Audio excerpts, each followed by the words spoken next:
Hello students, welcome to my channel. This is Dr. Kavita Chauhan from Prerna Coaching Academy. Today I am going to discuss with you 1 mark questions with answers for the chapter United Nations and its organizations. I have already uploaded explanation for this chapter.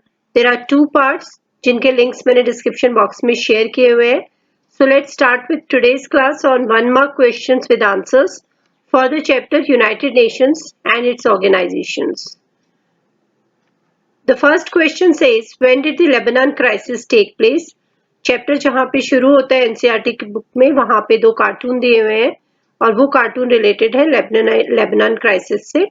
सो ये हुआ था 2006 में जब Israel ने attack किया था Lebanon पे.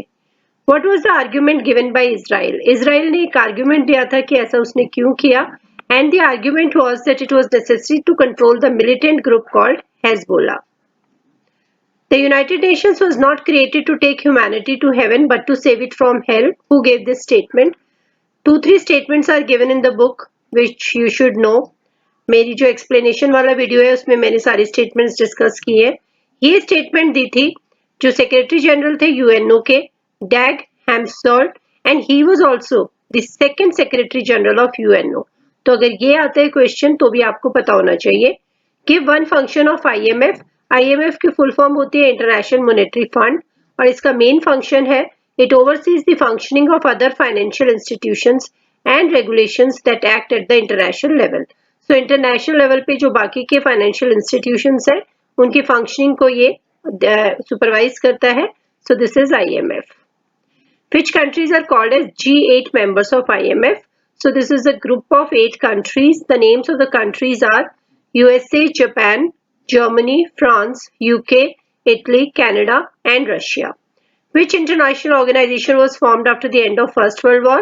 It was the League of Nations which was formed in 1920. Which day is celebrated as UN Day? October 24 is celebrated as UN Day because on this day in 1945 UNO was founded. And the UNO charter was signed by how many countries? There is a fill in the blanks here. And it was signed by 51 countries.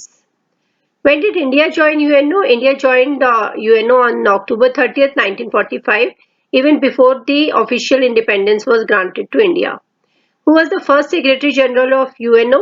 And his name is Rajiv Lai. Which Secretary General worked for resolving the Suez Canal dispute? Dag Hammarskjöld. He belonged to Sweden. See children, this chapter has many theoretical questions and facts which you should remember.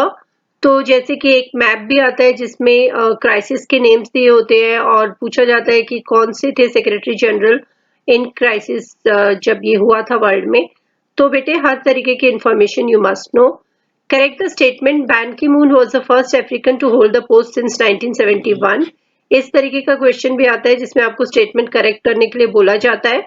So the answer is Ban Ki Moon was the first Asian to hold the post since 1971. How many members UNO had in 2006? This is the figure given in your book.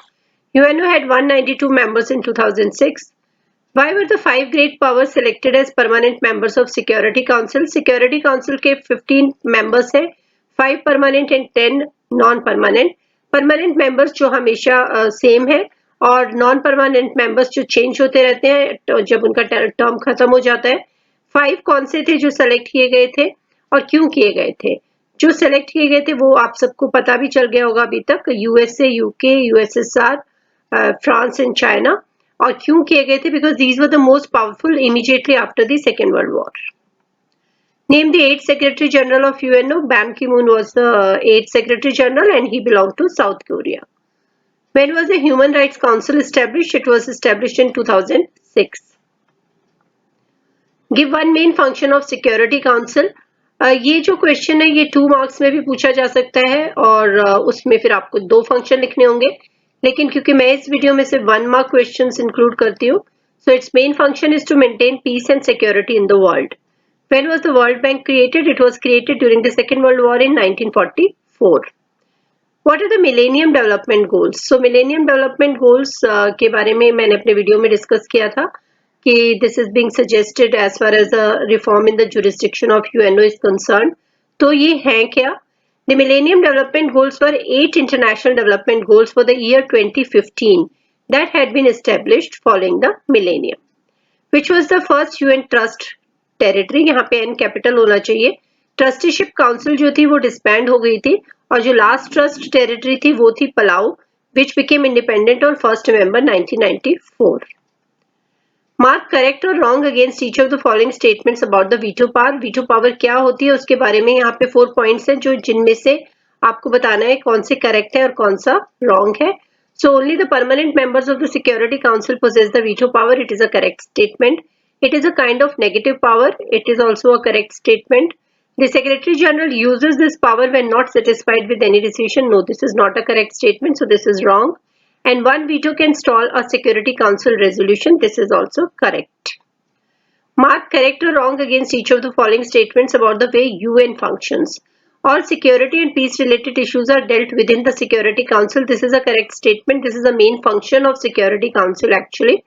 Humanitarian policies are implemented by the main organs and specialized agencies spread across the globe. This is a wrong statement. क्योंकि जो policies होती हैं उनको implement करना UNO की organs या agencies का काम नहीं होता है, वो उस रिस्पेक्टिव स्टेट या गवर्नमेंट की का काम होता है. Having consensus among 5 permanent members on security issues is vital for its implementation. Security council में अगर कोई भी सिक्योरिटी इशू डिस्कस किया जाता है तो पांचों मेंबर की सहमति उसमें होना बहुत जरूरी है, क्योंकि हमने ऊपर डिस्कस किया था वीटो पावर के बारे में.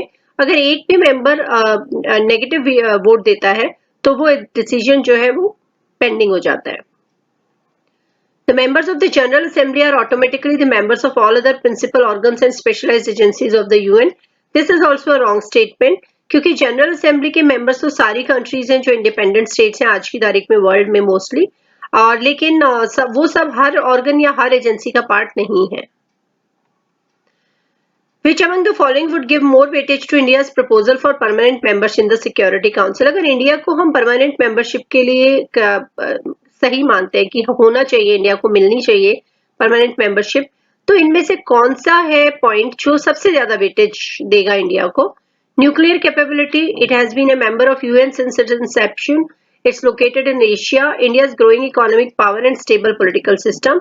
तो देखो वैसे तो सारे पॉइंट्स रिलेटेड है, लेकिन सबसे ज्यादा वेटेज जिस पॉइंट को यहाँ मिलेगी वो है India's growing economic power and stable political system.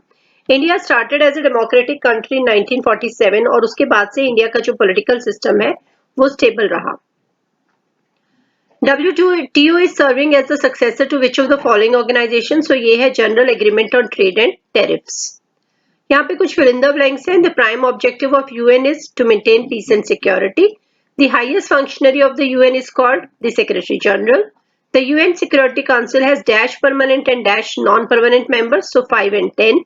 Dash is the present UN Secretary General, Antonio Guterres. The UN agency concerned with the safety and peaceful use of nuclear technology. So there are 4 options. Children, all these questions are from your NCERT back exercise. I have included all the questions in this.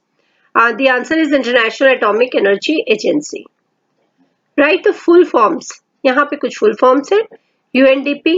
वैसे आप सारी की सारी forms यहाँ पे पढ़ सकते हो क्योंकि बहुत ही factual है, कोई change नहीं होता, इसमें कुछ समझाने वाला नहीं है. So you all can note it down. UNDP, UNICEF, IMF, WTO, GATT, WMO and ILO. यहाँ पे मैंने कुछ ऑर्गन्स दिए हैं और एजेंसीज दिए हैं और उनके मेन फंक्शन के बारे में पूछा गया है. ये भी एनसीईआरटी की बैक एक्सरसाइज का क्वेश्चन है. सो इकोनॉमिक एंड सोशल काउंसिल का जो मेन फंक्शन है वो है look into the economic and social welfare of member countries. सारी मेंबर कंट्रीज की इकोनॉमिक और सोशल वेलफेयर को ध्यान देना. इंटरनेशनल कोर्ट ऑफ जस्टिस का काम है resolving disputes between and among member countries. International atomic energy agency का मेन काम है safety and peaceful use of nuclear technology.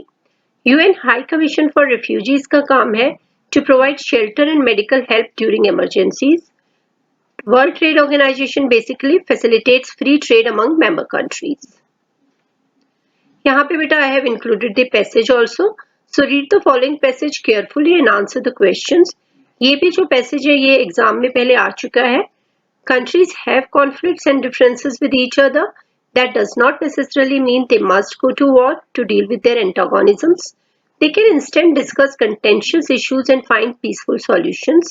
Indeed, even though this is rarely noticed, most conflicts and differences are resolved without going to war. देखो, countries में conflicts और differences तो होते ही हैं, लेकिन इसका मतलब ये नहीं है कि वो कंट्रीज हमेशा अपने एक दूसरे के साथ वॉर करेंगी. इनफैक्ट वो अपने इन मैटर्स को पीसफुल सॉल्यूशंस के थ्रू भी सॉल्व कर सकते हैं. इसमें जो इंटरनेशनल ऑर्गेनाइजेशन है उसकी जो अथॉरिटी है वो भी है, लेकिन यहाँ पे क्या होता है कि इंटरनेशनल ऑर्गेनाइजेशन को तो क्रिएट ही ये स्टेट्स करती हैं, तो it has to respond to states. So it comes into being when states agree to its creation ना, तभी बनता है जब स्टेट्स अग्री करती हैं. तो क्वेश्चंस यहाँ पे है, is this necessary to engage into wars during conflicts among countries? No, it is not necessary at all, because the conflicts can be resolved through peaceful means or discussions. Is an international organization a super state? No, it is not a super state. ये सारे answers आपको passage में दिए भी हुए हैं. What is the significance of international organization? So हम ये बोल सकते हैं कि the international organization is significant because it can help member states resolve their problems peacefully. Another passage, read the following passage carefully and answer the questions. By 2006, the UN had 192 members.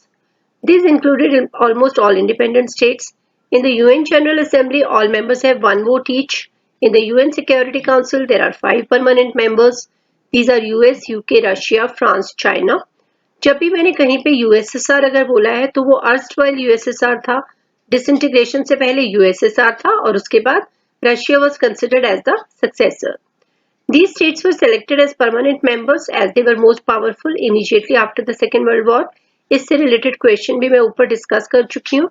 सारे question के answers आपको directly इस passage में दिए हुए हैं, तो आप उनमें से बना सकते हो. यहाँ पे I have included the question which is cartoon question. ये भी एग्जाम में आ चुका है. सो यहाँ पे 2 कार्टून है. ये आपके जब चैप्टर शुरू होता है तो वहां पे भी दिए हुए हैं बुक में. What does this cartoon represent?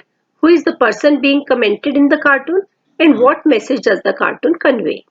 It represents the role of UN on attack on Lebanon by Israel forces. तो UNO का रोल जो क्या रहा लेबनान क्राइसिस में, उसको ये कार्टून रिप्रेजेंट करता है. कौन है यहाँ पे जिसको कमेंट किया गया है in the cartoon form? And he is the UN secretary general जो सामने नजर आ रहे हैं. उनका कैरिकेचर बनाया गया है यहाँ पे. क्या मैसेज देना चाहता है ये cartoon? It conveys message on relevance कि यूएन की क्या रेलिवेंस है उसके बारे में ये कार्टून हमें बताता है. फिर एक और कार्टून है यहाँ पे. सो ये एक डार्फुर में जो क्राइसिस हुआ था सूडान में, उसके बारे में है ये. So what does this cartoon represent? It represents a humanitarian crisis in Darfur Sudan. What type of crisis does the cartoon show? किस तरीके का क्राइसिस यहाँ पे दिखाया जा रहा है? आप देख सकते हो कि starvation, genocide, horror, etc. Genocide का मतलब होता है killing of people on a large scale और large number, mass killing basically. तो यहाँ पे वो चीजें हैं जो इसके थ्रू आप देख सकते हो, थोड़ा दिखाया गया है. और कार्टून में ऊपर जो कुछ वर्ड्स भी लिखे हुए हैं थोड़ा सा नजर आ रहा है, जैसे कि starvation दिखाई दे रहा है. वो बुक में भी आप देख सकते हो, क्लियरली आपको नजर आएगा. तो इससे रिलेटेड आप अकॉर्डिंगली आंसर भी बना सकते हो. What message does the cartoon convey? A big helping of words, यहाँ पे लिखा हुआ है. A big helping of words only, because during these crises the international organizations performed debates, speeches on these, but no actual aid or support was reached to people.